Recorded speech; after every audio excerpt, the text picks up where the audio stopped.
Minisita w'ensonga z'omunda mu ggwanga Meja General Kahindo Otafiire alaze okunyola olw'abantu abava ku bintu ebibakulaakulanya ne badda mu Mwerumaaluma lw'eddiini n'ebirala ebitalina makulu ng'ono asinzize ku mukolo oguteekeddwa okusona ensimbi ez'okuzimba essomero lya Lukiga Muslim Primary School erisangibwa Kitanga mu ggombolola y'e Kasambye mu disitulikiti y'e Lukiga.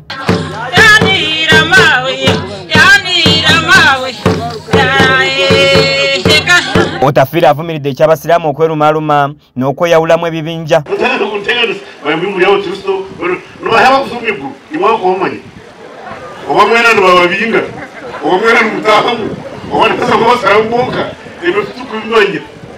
Mwikirize kwa Ruhanga na Nabii Isa na Nabii Muhammad mwikirize munaka mukoreye kukirira kureke kwa kukana mu mukijjo musomo.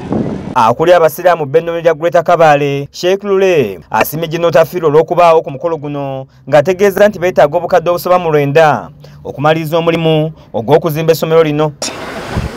Project egikurugirira bills of quantities ninga ebibalo by'aba engineer ebibalo miliyoni 991 basa kuteebwaho classes 10 tukagiraho oburaro bw'abaana babasa kugiraho za office nangwa of course razina na toilets kandi tusima Honorable Minister wa Internal Affairs watu bero mujeni mukuru wentwerero eyatwa nango no kwija amukoro ogu ebizoba yombako mukyalo wa district ya Lukiga asimye ekikoleddwa ng'agamba nti emikolo mingi egize gitekebwa okuddukira emirimu egy'enjawulo mu nzikiriza wabula nga abasiraamu babadde balekeddwa ttale. If you're talking about that, it's true to some extent, because I think if you people are to agree with me, this is the first function since we got a district in Lukiga, especially on the side of Muslim side.